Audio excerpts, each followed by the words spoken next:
China is facing a mortgage crisis as several thousands of unhappy home buyers are refusing to pay their mortgage for unfinished or stalled housing projects. This was precipitated by property developers who have run out of capital to finish the construction. China's real estate crisis is escalating, raising concerns about growing risks in the banking system. Desperate home buyers across dozens of cities are refusing to pay mortgages on unfinished homes, according to state media reports and economists at international banks. In China, real estate firms are allowed to sell homes before completing them, and customers have to start repaying mortgages before they are in possession of the new property. These funds are used to finance construction by the developers. Very recently there has been a wave of payment boycott, and that would be our major concern in this video today. Don't forget to subscribe, hit the like button, and leave your comments. The payment boycott comes as a growing number of projects have been delayed or stalled by a cash crunch that saw giant developer Evergrande default on its debt last year, and several other companies seek protection from creditors. Home prices are also falling, meaning buyers may be locked into a property that is now worth less than they agreed to pay. Analysts fear that a payment strike among home buyers could lead to further defaults by developers, placing additional strain on China's banks at a time when the world's second-largest economy is struggling to recover from a sharp COVID-related slowdown. According to multiple state media reports and data compiled by Shanghai-based research firm China Real Estate Information Corporation (CRIC), buyers across 18 provinces and 47 cities have stopped making payments since the end of June. Tianmu News, a state-owned digital media outlet, said that buyers of homes at 100 unfinished projects or more had jointly announced they would stop paying their mortgages. These projects are scattered across central, southern, and eastern China. One media report estimated 46,000 home buyers were involved at just 14 of those projects. The number is still growing, the Tianmu report said, citing statistics it had obtained from some buyers. Nomura analysts estimate that developers delivered only around 60% of homes they pre-sold between 2013 and 2020, while China's outstanding mortgage loans rose by 26.3 trillion yuan, $3.9 trillion in the same period. Experts say trouble has been brewing for a while, and it could lead to financial and social unrest.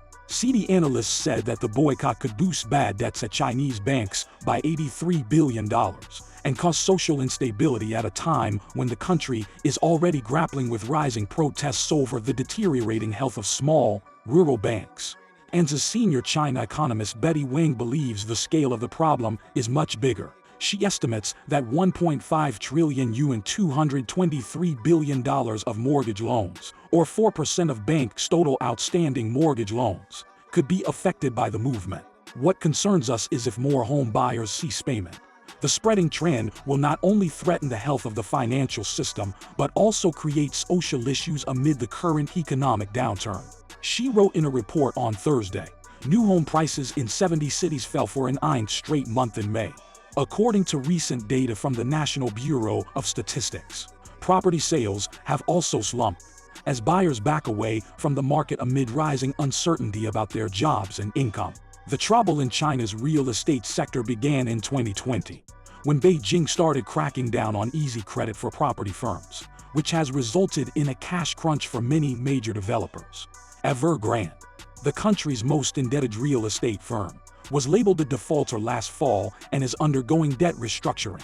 The developer still has many property projects across the country that are not finished yet. According to company filings, the real estate sector accounts for as much as 30% of China's GDP. According to the Tianmu report, buyers of an Evergrande project in Jingdifan, Jiangxi province, fired the first shot in the current repayment protest. The Evergrande Longting project in Jingdifan must fully resume work before October 20, 2022, they wrote in an open letter on June 30th, published on the internet and widely circulated by media. If not, all the owners who have not paid off their loans will stop repaying the mortgage, the letter read, adding that any loss should be borne by banks, local governments, and the developer. The delayed projects make up about 1% of China's total mortgage balance, according to Jefferies. Should every buyer default, that would lead to a 388 billion yuan $58 billion increase in non-performing loans, Qin said. The report didn't give any estimate for how many buyers are snubbing repayments. Some major Chinese banks rushed to respond during trading hours on Thursday as the CSI 300 bank index fell as much as 3.3%. State-owned Agricultural Bank of China Limited said it held 660 million yuan of overdue loans on unfinished homes, while smaller rival industrial bank companies said 1.6 billion yuan of mortgages were impacted, of which 384 million yuan have become delinquent. China Construction Bank Corp., the nation's largest mortgage lender, said overall risks are controllable as its exposure to delayed projects is small. The payment refusals underscore how the storm engulfing China's property sector is now affecting hundreds of thousands of average citizens, posing a threat to social stability ahead of a Communist Party Congress later this year. Chinese banks already grappling with challenges from liquidity stress among developers now also have to brace for home buyer defaults. A Bloomberg Intelligence Index of Chinese developer stocks slide as much as 2.7%. Nomura Holdings Inc. Analysts said the refusal to pay mortgages stems from the widespread practice in China of selling homes before they're built. Confidence that projects will be completed has weakened as developers' cash woes intensify.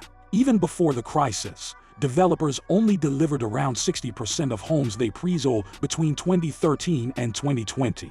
While outstanding mortgage loans rose by 26.3 trillion yuan, Nomura analysts including Ting Lu wrote in a note Wednesday.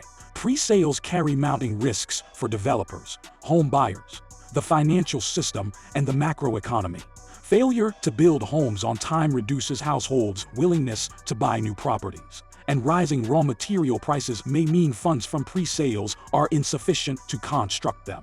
We are especially concerned about the financial impact of the home buyers stopping mortgage repayments movement. China's property downturn may finally adversely affect onshore financial institutions after hitting the offshore high-yield dollar bond market. Chinese authorities are promising to establish an initial rescue fund of $11.8 billion, 80 billion yuan to offset a looming crisis in the real estate sector, where home buyers routinely purchase residences from developers' plans and begin making mortgage payments before the dwellings are finished. By having customers purchase homes off-plan, builders can receive construction financing and shift risks such as costly and pandemic-related supply chain delays and bankrupt builders to the middle-class home buyers. For many buyers, the risks seem worth it. But then China's COVID-cooled economy strained many family budgets, and draconian lockdowns stalled work on residential projects. As home prices fell, some buyers found themselves paying mortgages on properties worth less than what they had agreed to pay. That was followed by the tightening policies in August 2020, when the central government realized real estate developers' debt was getting out of control. Amid all this, many home buyers announced they would stop making mortgage payments to banks until work resumed on unfinished projects. When the economy is good, with the continuous expansion, most of the properties can be delivered. But when the economy is not good, it becomes a bit like a Ponzi scheme. If there is no follow-up funding, they will not be able to complete construction. What does this mean for projects and homeowners, and even the economy as a whole? Let's know what you think in the comments below. Don't forget to hit the like button and subscribe. Thanks for watching.